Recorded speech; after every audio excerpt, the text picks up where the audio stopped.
Halo, selamat malam.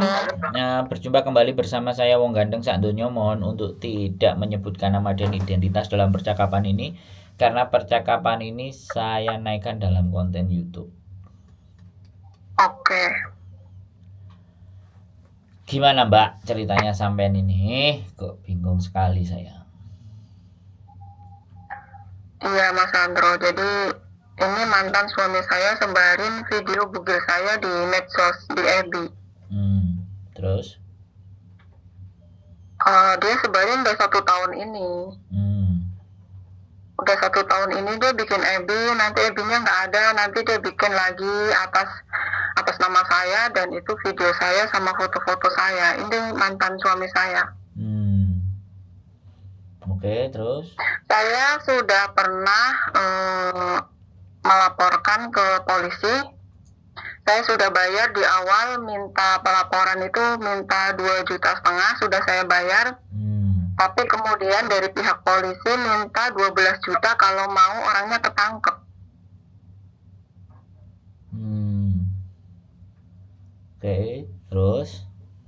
Saya dengerin, sampean cerita dulu. Ya. Nah sekarang begini. Saya kan orang Pekalongan, Mas Andro. Udah nggak perlu disebutkan identitas sampean karena kita butuhnya adalah diskusi ya, bukan identitas. Oke, terus? Oke, saya orang Jawa Tengah, sedangkan mantan suami saya orang Jawa Barat. Oke, saya sekarang tahu alamat rumah mantan suami saya tahu, nomor HP-nya juga saya tahu, tapi nggak ada yang bisa saya lakukan. Karena begitu saya lapor ke polisi pun, polisi mintanya duit banyak kayak gitu. Oke. Jadi Mas Andro punya, maksudnya ada solusi gimana nih? Udah 1 tahun seperti ini soalnya Mas Andro. Oke. Ya. Waktunya saya berbicara. Ya, oke. Sampean harus punya bukti nama lengkap sampean yang ditaruh di Facebook, terus gambar yang disebar itu sampean harus punya bukti screenshot. Sudah, saya punya. Kalau udah ada bukti screenshot semuanya, oke, tanggalnya, jamnya semuanya ada di digital, oke. Kalau di polisi dia minta banyak, ya cari pengacara. Nah, pengacara yang tidak berbayar itu ada di daerah sampean, carilah lembaga bantuan hukum LBH di kabupaten sampean. Bantuan hukum. Karena ada selalu ada LBH. Nah, LBH nanti itu ada yang membantu kasus sampean tanpa berbayar. Nah, jadi pengacara itu kalau mau praktek atau setiap pengacara itu harus ada membela seseorang tanpa harus dibayar, namanya pro bono. Halo? Pro bono itu siapa, Mas Andro? Pro bono itu istilah ketika pengacara membantu klien tanpa pungutan biaya. Itu sebutannya. Tapi ada nama lembaganya ya, Mas Andro ya? Nama lembaganya LBH ya? Iya, itu tuh di mana-mana ada. LBH itu di setiap kabupaten itu ada, Mbak Bisa dipahami? Pelan-pelan dengerin saya ngomong. Pelan-pelan dengerin saya ngomong. Jadi kalau mau yang tidak berbayar itu sampean mencari lembaga bantuan hukum LBH. Lah LBH itu isinya adalah pengacara-pengacara. Nah, sampean tinggal datang, sampaikan keluhan sampean. Terus pelaporan ke polisi, kan surat laporannya pernah ada kan? Iya, tapi adik saya yang laporin, bukan saya. Iya, it's okay. Siapapun, apapun pokoknya, surat pelaporan itu ada kan? Adik saya nggak pegang, katanya nggak dibikinin. Tapi duit udah masuk. Nah, itu persoalannya. Harus ada. Kalau kita lapor namanya BAP, berita acara pelaporan itu harus ada. Sampai datang tanggal siapa, sampai atas namanya siapa, melaporkan siapa, kasusnya apa, bagaimana, itu harus ada. Kalau sampean mau gitu loh. Nah, dari nomor pelaporan itu kan juga bisa kita, kan sekarang juga ada namanya polisi presisi, ya kan?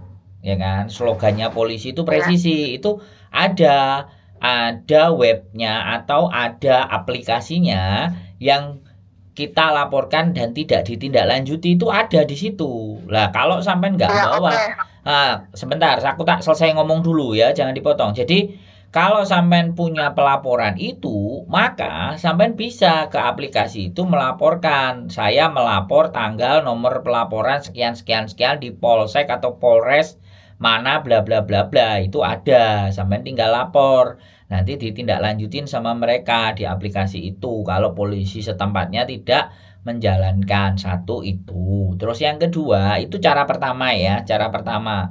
Cara yang kedua, sampean boleh ke LBH. Sekali lagi, bukti pelaporan itu yang menjadi landasan para pengacara-pengacara itu untuk membantu sampean. Ya, tapi kalau sudah memang nggak ada, ya sudah, lupakan yang sudah nggak ada. Ya namanya dimintain duit itu pasti nggak pernah akan ada kwitansi, ya namanya lembaga ya. Ya aku nggak perlu sebutin, tapi minimalnya kan kita bawa surat pelaporan gitu loh Mbak. Kalau sampean sudah nggak bawa, ya itu berarti nggak tahu aku pas waktu lapor itu bagaimana dan seperti apa, aku nggak ngerti. Tapi intinya di sana. Oke, datang ke LBH, ya sudah lapor, tidak punya surat pelaporan dan tidak ditindaklanjuti, ibaratnya kan kayak gitu. Terus saya datang lagi mau ditangkap, membutuhkan biaya sekian. Nah, oke, ya kan seperti itu tuh. Itu sampai tinggal laporkan ke pengacara. Nah, biar pengacara nanti menulis surat berita acaranya sendiri bahwa sampean telah dirugikan. Jadi dengan oleh pihak ya mantan suami namanya bla bla bla bla bla bla bla bla, baru itu dilaporkan ke kantor polisi bersama pengacara, kan kayak gitu tuh ya. Nah, terus Mas Andro, kalau misalkan saya mau melaporkan, berarti saya melaporkannya di daerah saya atau di daerah si mantan saya ini? Daerah sampean ya nggak apa-apa. Yang penting sampean kan punya data KTP, alamat rumah, nama lengkap, nggak ada masalah. Nanti akan dikirimin surat. Mantan saya bagaimana? Terserah sampean, Mbak, ya. Sampean karena posisi saya lebih dekat ke mantan, posisi sekarang saya gitu. Oke. Lebih dekat. Oke, wes. Ganti saya ngomong ya. Ya, gantian saya ngomong. Oke. Sampean mau melaporkan di mana aja terserah sampean. Tapi yang paling terpenting kan kalau sampean nggak mau berbayar, sampean cari LBH, Lembaga Bantuan Hukum. Oke. Dan sampean bertanya ke mereka, adakah Kak program pro bono Pak? Gitu, mohon izin. Sampean ngomong dulu yang baik-baik, mohon izin gitu. Atau saya melaporkan kasusnya begini-begini, ini seperti ini ya, saya bawa bukti. Tapi kira-kira Pak, ini biayanya berapa atau bagaimana? Indonesia kan pasti kayak gitu toh Mbak. Iya. Terus sampai nanti sebut, ada yang pakai sistem pro bono nggak Pak? Nah, pro bono itu istilah gitu loh. Istilah bahwa pengacara itu membantu klien tanpa dipungut biaya, itu istilahnya pro bono. Sampai ingat-ingat, oke? Iya. Nah, itu namanya, ada nggak Pak yang pakai sistem pro bono? Pengacaranya udah pasti ngerti itu. Oh, Mbaknya nggak kuat bayar gini. Nanti kan ngomong begini, nggak pakai bayar, nanti kan dia pasti ngerti itu. Terus nggak tahu nanti pengacaranya dikasih A, B, C, apa D, terserah. Karena di LBH itu nggak mungkin cuma satu, biasanya ada 3, 4, atau 5 yang anak-anak habis lulus S1 hukum atau mungkin yang masih magang, tapi pasti ada itu. Nggak usah khawatir. Nah, wis sudah tahu harus bagaimana dan seperti apa. Terus ini yang ketiga tak ceritain. Itu tadi kan satu kalau polisi. Terus yang kedua ya kan pengacara, ya kan LBH. 1, 2. Kalau pengacara yang berbayar pasti mau itu. Wis nggak usah dibahas. Sampean pasti ngerti sendiri, tinggal cari aja pengacara yang benar. Nah, yang terakhir. Terus kalau untuk Mas Andro, kalau untuk pengacara berbayar paling nggak seberapa? Saya perlu biaya berapa ya? Ya jangan tanya sama saya dong, sampean tanya pengacaranya. Kalau sampean mau pakai pengacara saya, tak kasih nomornya. Halo. Iya loh. Nah, kalau sampean mau tanya pengacara saya punya 2 soalnya. Sampean tak kasih nomornya, sampean telepon sendiri, sampean nego sendiri. Soalnya saya juga punya 2 pengacara. Oke. Sekarang yang ketiga, biar saya jelasin dulu, oke. Facebook di saat ngupload sesuatu yang berbau porno itu pasti langsung di take down. Jadi sampean nggak perlu khawatir, oke? Facebook, YouTube, ya kan? Facebook, YouTube, Instagram. Instagram itu telanjang selama putingnya ditutup sama organ intimnya diblurin itu masih bisa kelihatan. Kalau Instagram, yang bisa full itu di Twitter, tapi Twitter itu nggak semua orang Indonesia pakai, jadi nggak usah khawatir. Bisa dipahami nggak? Tapi bagaimanapun kalau sudah ada ya terlihat di Facebook itu nampak ya sampean screenshot. Sampean percaya aja sama Facebook. Facebook tidak akan menyebar foto-foto yang berbau porno. Bahkan YouTube langsung close. Nggak bisa dibuka. Nggak usah khawatir. Tapi ini pada kenyataannya kan di FB juga banyak orang telanjang. Saya lihat. Pertanyaan saya, tapi kan bukan sampean.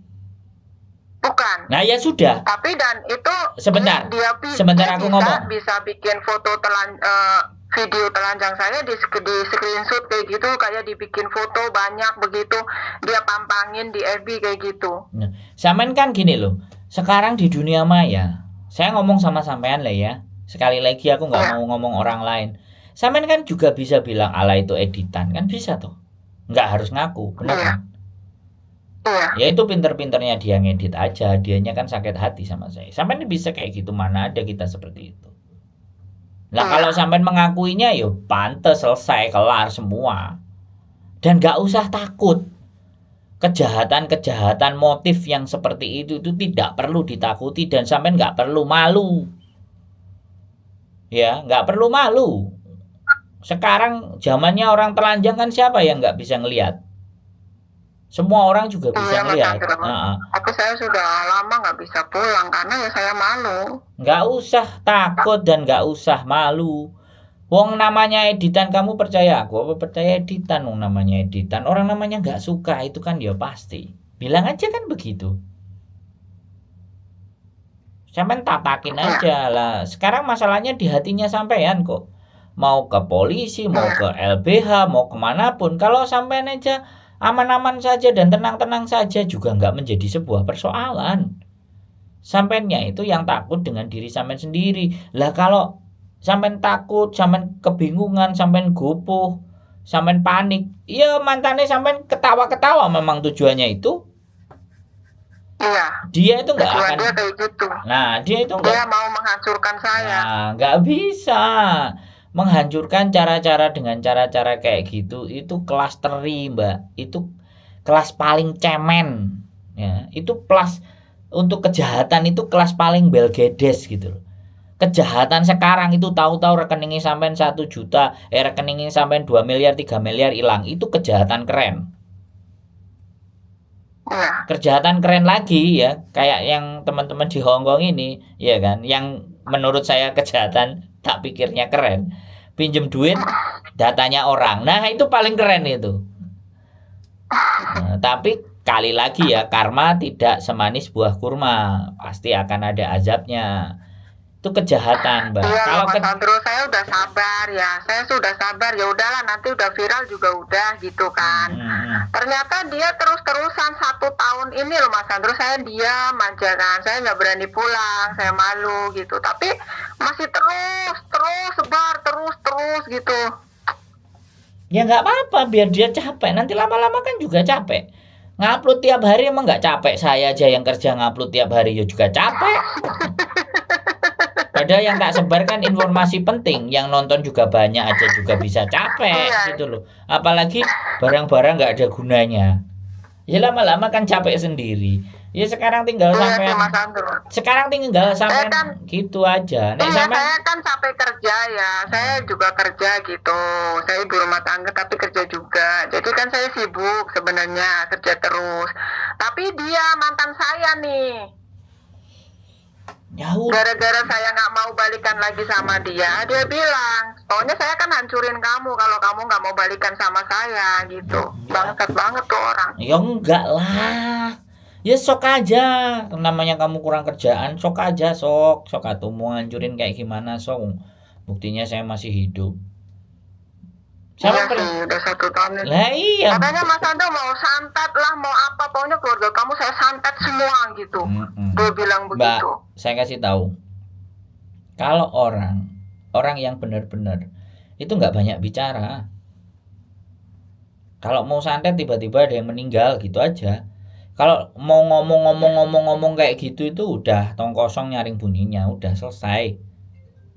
Nggak usah ditakutin ya kayak gitu. Yang ditakuti itu manusia itu diem-diem, tahu-tahu tetangga, tahu-tahu saudara kita meninggal, tahu-tahu kakak kita meninggal, tahu-tahu anak kita meninggal. Nah itu yang ditakuti itu yang kayak gitu.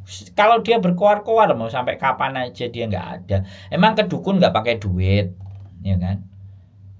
Ini Mas Andro nggak mau nelpon orangnya nih ngasih tahu gitu. Kamu kalau kayak gitu diancam gitu. Kamu kalau kayak gitu nanti mau dipenjarain lo gitu. Mbak nggak ada gunanya sampai melibatkan saya untuk ke situ. Itu ndak penting. Saya ngomong sama manusia yang seperti itu tuh ndak penting. Yang paling penting saya ngomong sama sampean, ya. Apapun yang mereka lakukan selama sampean itu nggak nyalai apa yang ada semestinya aturan hidup di dunia ini, nggak usah takut. Cuman nyebarin, cuman nyantet, cuman apa kayak gitu. Kalau sampean punya kekuatan iman yang tinggi ya mendal, Mbak. Mana ada cerita. Gitu. Sekarang itu orang kena santet, ya kan, orang kena kayak gitu itu karena dia juga keliru gitu, dia juga salah, ada hal di dalam dirinya yang nggak bersih juga makanya kena. Saya aja Mbak, saya itu pingin ya ngomong sama demit, setan, hantu, blau, sundel bolong. Setiap saya diketemuin sebentar aja mereka sudah pergi, gimana mau diajak omong gitu loh, ngerti nggak? Barang-barang kayak gitu itu makanya saya harus ilmunya lebih tinggi supaya bisa melihat mereka. Jadi mereka nggak bisa lari dan kabur dari saya karena ilmu saya masih rendah. Jadi tak deketin dia pergi. Kalau ilmu saya tinggi, ayo tak cekel kamu. Baru itu tinggi ilmu saya. Jadi harus puasa, harus tirakat, harus berdiam diri, harus nahan nafsu semuanya. Baru saya bisa ketemu sama mereka yang nggak kelihatan sama mata gitu loh. Oke, Mas Andro, nanti saya kasih itunya yang pengacara Mas Andro aja. Dulu coba nanti saya tanya-tanya kalau misalkan kok saya bisa, saya ada ya. Nanti saya usahain yang itulah. Ya, atur aja lah intinya. Buat saya ngelabui orang gila itu kitanya yang jadi gila. Oke. Iya sih, makanya sampean harus tetap waras, jangan sampai gila, tetap kerja. Kebutuhan anak-anak dicukupi, keluarga semuanya baik-baik. Capek. Kerjaan kayak gitu loh capek. Pusing lama-lama dia yang stres. Ngirim-ngirim santet balik lagi kepalanya benjol nanti. Sudah. Terima kasih Mas Andro udah kasih arahan, sharingnya. Ya maaf mengganggu. Nggak apa-apa, duitnya nggak usah dihambur-hamburin buat kayak gitu. Kita buat ngopi makan sate kan enak. Oke? Iya. Susah amat ya. Ya semangat ya, berdoa ibadah yang rajin. Ya, biar selesai semuanya. Mas Andro, terima kasih Mas Andro. Ya, sehat selalu. Waalaikumsalam warahmatullahi wabarakatuh. Oke teman-teman semuanya, nggak perlu panik, nggak perlu bingung, nggak perlu galau. Kalau cuma nyebarin foto porno itu udah modus paling kepret lah. Rendah banget cara yang kayak gitu. Yang cara keren itu ya, tahu-tahu rekeningnya hilang, ya kan, duitnya hilang, nggak tahu kemana, itu tuh baru keren, ya kan, tahu-tahu polisi datang, apa ini, Ada apa Pak, saya ditangkap. Nah, tahu-tahu itu, wah berarti dia ngeluarin duit lebih banyak. Karena kita bisa ditangkap. Ya, jadi sekali lagi ya, tidak ada sesuatu di dunia ini yang bisa menakut-nakuti diri kita kecuali diri kita memang penakut. Jadi gitu. Karena kalau namanya penakut itu biasa gitu loh. Ya, nggak perlu ada yang ditakutin teman-teman ya. Tetap semangat, tetap sehat, jaga kewarasan ya. Kalau kalian terasa sakit dengan rasa warasnya, sekalian aja tidak waras biar tetap kalian sehat. Kalau kalian lihat orang-orang yang nggak waras di jalan-jalan itu kan nggak sakit-sakit, masih tahes, panas hujan nggak pakai baju dan nggak ada rasa malu, nggak pakai celana kan juga ada. Toh mereka juga hidup, tapi kan kita bukan kayak mereka. Oke, jaga selalu kesehatan, kewarasan, kestabilan otak, pikiran, dan ibadah. Karena itu kuncinya hidup lebih bahagia. Keep stay tune my YouTube channel and see you next video. Bye bye.